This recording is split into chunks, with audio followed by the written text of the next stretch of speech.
샬롬. 하나님께서 평강을 주셔서 간밤에도 잘 자게 하시고 또 이렇게 새날을 주셔서 하나님께 예배케 하신 줄 믿습니다. 오늘도 예배하는 여러분들 가운데 하나님의 은혜가 충만히 임하기를 소망합니다. 기도하겠습니다. 아버지 하나님, 참으로 감사합니다. 우리를 깨워주시고 또 새로운 기회와 새로운 날을 주셔서 이렇게 하나님 앞에 예배케 하심을 감사합니다. 하나님, 우리는 하나님께 예배하지 않으면 살아갈 수가 없는 존재입니다. 예배를 통하여 하나님께 능력을 받고 하늘의 지혜를 받고 또한 새로운 소망을 공급받기를 원합니다. 주님, 이 예배에 강림하여 주셔서 우리 한 사람 한 사람을 만나 주시고 오늘도 하나님의 은혜를 받아 진정한 하나님의 사람으로 살아가게 하여 주시고 오늘도 누구를 만나든지 어딜 가든지 어떠한 일을 하든지 하나님의 영광을 드러내는 귀한 삶을 살아갈 수 있도록 인도하여 주옵소서. 오늘도 내가 하나님의 향기임을 알게 하여 주셔서 나의 삶과 특별히 나의 말과 행동을 조심할 수 있도록 인도하여 주시고 많은 사람들에게 유익을 끼치는 말과 칭찬하는 말을 할 수 있도록 인도하여 주시고 무엇보다도 내가 어떠한 일을 하기 전에 하나님의 영광을 먼저 생각할 수 있는 나의 모습이 되기를 원합니다. 주님, 오늘 하루도 동행하여 주셔서 지켜보아여 주시고 특별히 우리의 삶을 인도하여 주옵소서. 예수 그리스도의 이름으로 기도하옵나이다. 아멘. 다 함께 찬송가 426장 찬양 드립니다.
이 시간 우리에게 주시는 하나님의 말씀은 구약성경 사사기 13장 1절에서 7절까지의 말씀입니다.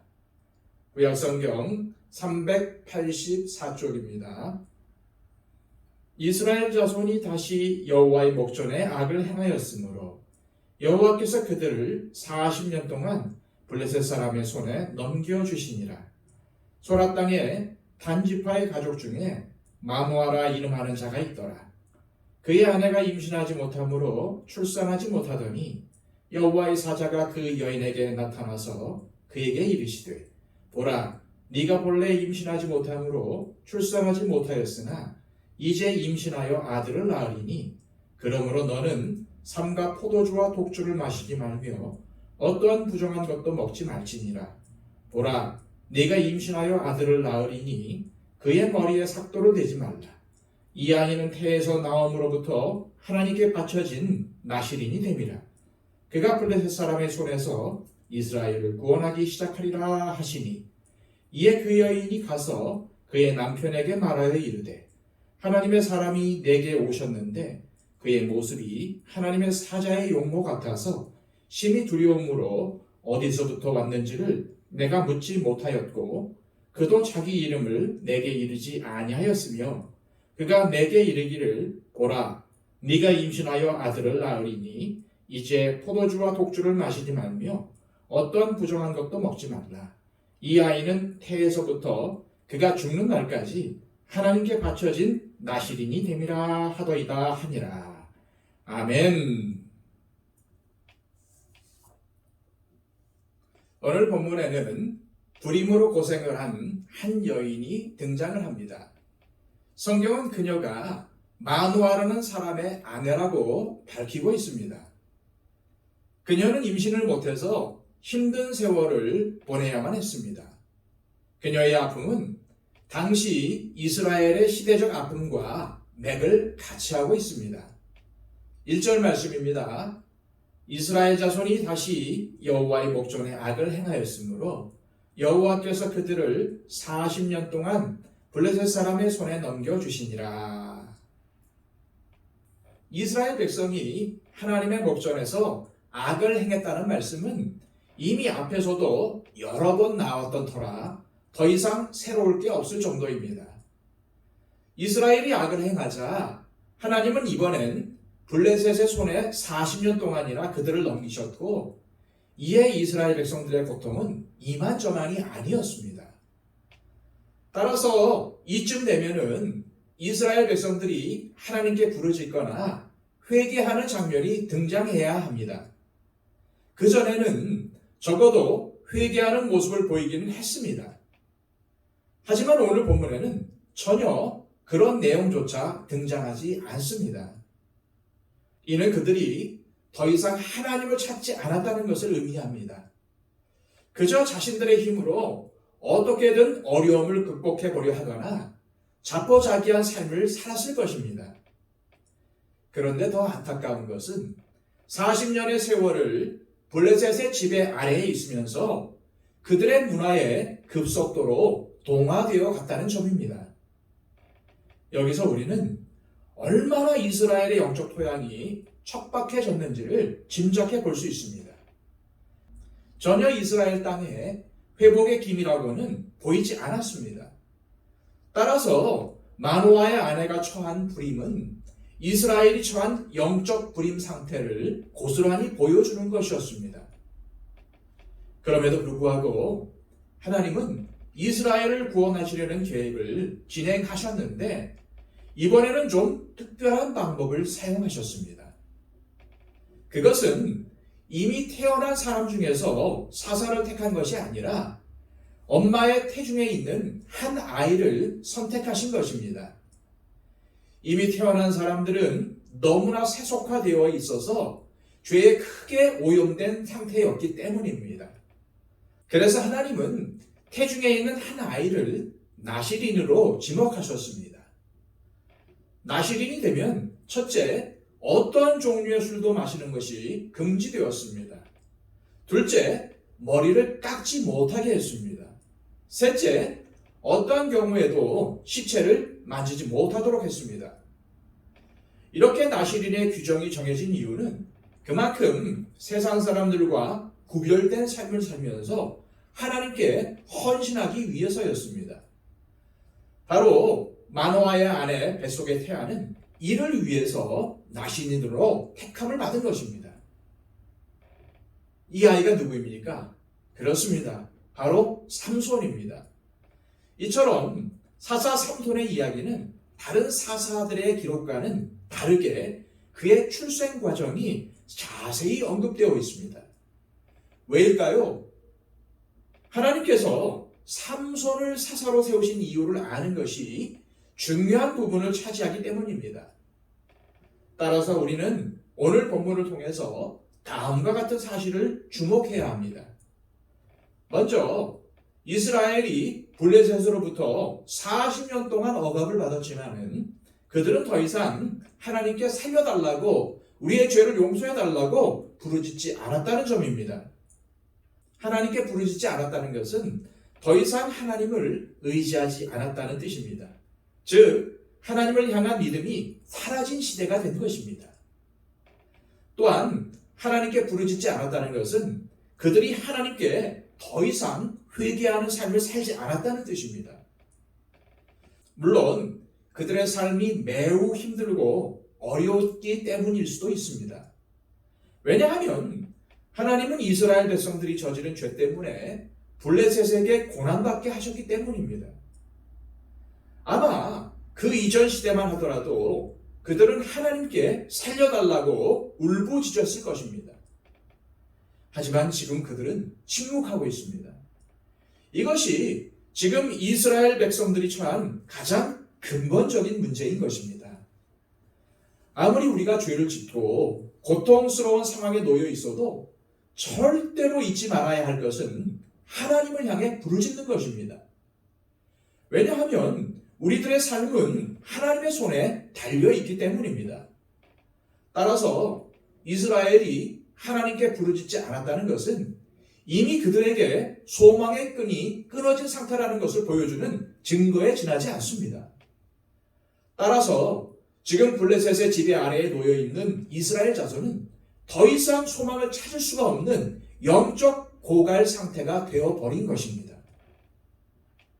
하지만 오늘 본문을 통해서 소망의 이유를 발견할 수 있는 것은 하나님 때문입니다.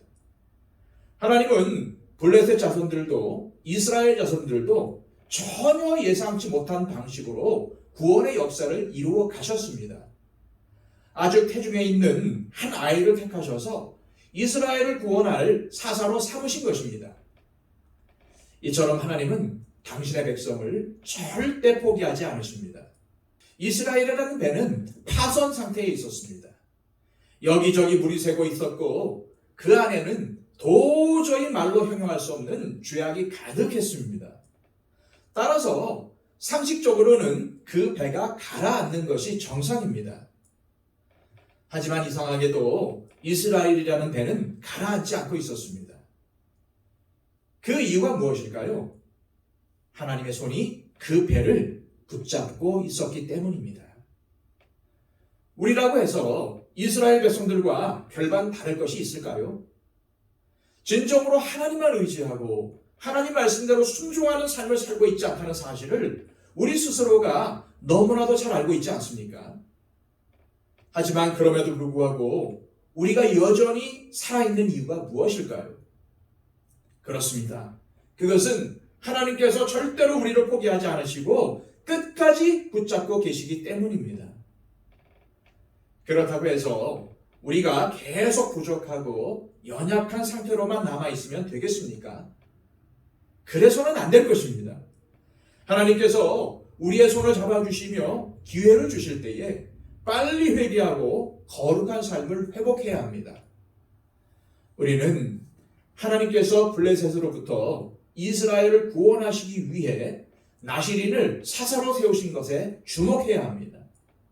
게다가 엄마의 태중에 있을 때부터 그를 선택했습니다. 그 이유는 당시에는 순교라고 구별된 주님의 백성들이 없었기 때문이었습니다.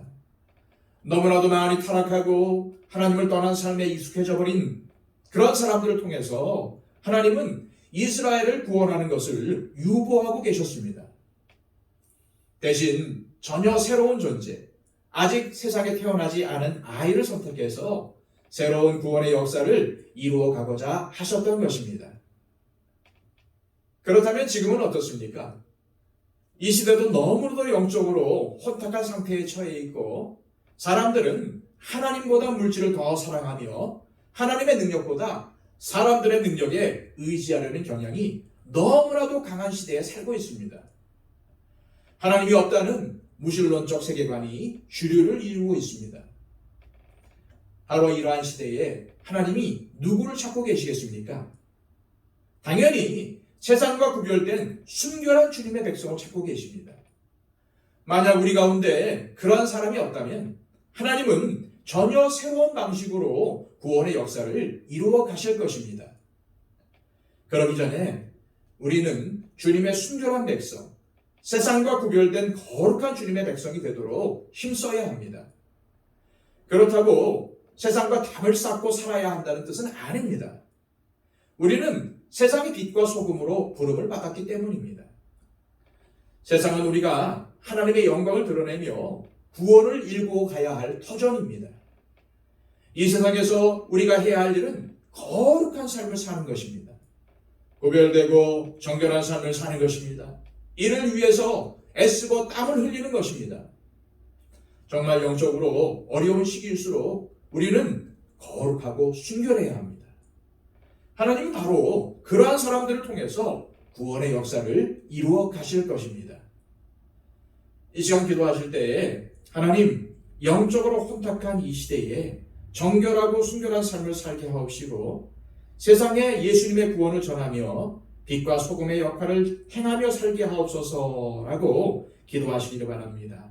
그리고 우리 주변에 우리의 기도가 필요한 분들을 위해서 중보해 주십시오.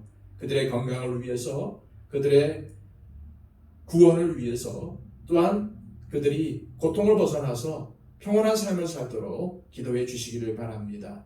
또한 한국교회의 회복을 위해서 기도해 주시고, 또한 우리 교회가 하나님께 기쁨이 되며 하나님의 영광을 드러내는 아름다운 공동체가 되게 해달라고 기도해 주시기를 바랍니다. 또한 온 세상에 복음을 전하는 우리 선교사님들의 사역을 위해서도 중보해 주시기를 바랍니다. 우리 다 함께 기도하겠습니다.